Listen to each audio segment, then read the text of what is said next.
Hi there, welcome to this revision presentation for composing a 16-bar melody for the Leaving Cert.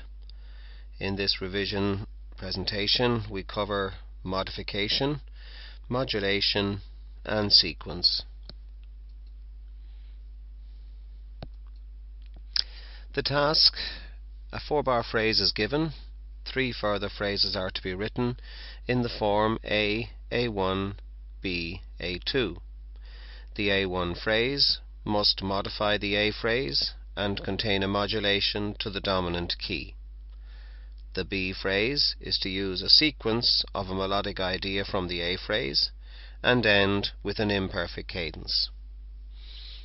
The A2 phrase is to modify the A phrase further and end on the tonic with a perfect cadence. Sometimes in question 3 you are asked to use A, A1, B, B1. Each phrase is treated the same way, except the B1 phrase is a modification of the B phrase, which ends on the tonic with a perfect cadence. Just to revise definitions, modify means to maintain the outline and character of the beginning of the A phrase. Modulate means to change key, usually to the dominant. Sequence is where a melodic idea is repeated a step higher or lower. The A1 phrase.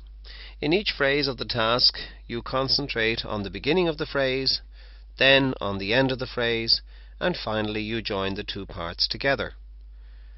Work out ways to modify the first 2 bars of the phrase. See the presentation on modification. Work out the ending of the phrase and then the pivot area in the middle. See the presentation on modulation. Make sure that you have a shape and direction thought out for the phrase before you start it. Here's an example of an A1 phrase. You first of all need to work out a chord scheme, which could be as such: D chord for the first bar, G chord for the first half of the second bar, A for the second half of the second bar, B minor for the first half of the third bar, F sharp minor for the second half, and then an imperfect cadence of G going to A. Modify bar 1 by adding passing notes and changing the rhythm. This is just one possible example.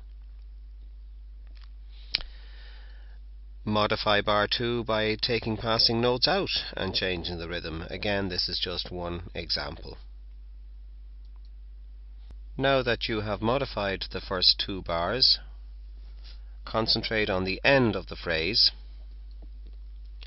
You need a perfect cadence in the dominant key. So in this example we are going into the key of A, and our perfect cadence is the chord of E going to the chord of A. You need the new T going to the new Do, so our G sharp goes to A, and then you need to work out a chord progression using common chords to underpin the melody in the third bar. The chord of A and the chord of B minor are common to both the key of D and the key of A. Then you choose melody notes which make a nice shape and contain harmony notes and added notes. Remember the following: don't change the structural notes of the first 2 bars when you modify them. The new T must lead to the new Do at the end of the phrase, and there must be a perfect cadence in the new key in the harmony. The pivot area must avoid the note that changes in the melody and must use common chords in the harmony. Make sure the melody has shape and direction. The B phrase must use a sequence based on a melodic idea taken from the A phrase. This idea can be modified to suit your purpose. End the phrase with an imperfect cadence.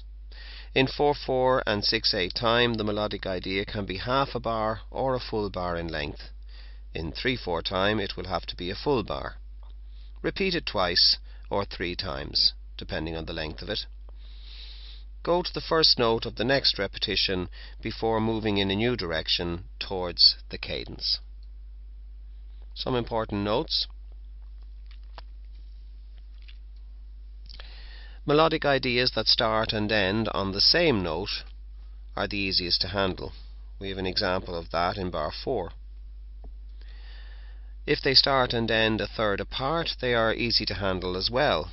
We see one in the third bar. The repeats should start a step away from the starting note of the previous fragment. Move the pitch to fit with chord 1 at the start of the phrase. Here's an example. We are using the idea from bar 4, which starts and ends on G. It's half a bar in length. We change the pitch to fit with chord 1, the chord of D. We repeat it 3 times, each one starting a step lower than the previous. We go to the first note of the next repeat before moving on towards an imperfect cadence. The first note will be C sharp. And then we think about our chord progression for the rest of the phrase to make an imperfect cadence at the end, and we think of a shape or direction for our phrase, and then we put in harmony notes and added notes to complete the phrase. The A2 phrase. We need further modification of the A phrase here, as we have down here. We end on the tonic with a perfect cadence. So we're ending on the D with a chord of A going to a chord of D, making a perfect cadence. Again, after working out the start and the end, then work out the middle of the phrase. Make sure there is a sense of direction and harmony in the phrase. First of all, we pick chords. Here, D going to B minor, going to A to D. Then a melody that, using harmony notes and added notes, gives us a nice sense of direction. Good luck.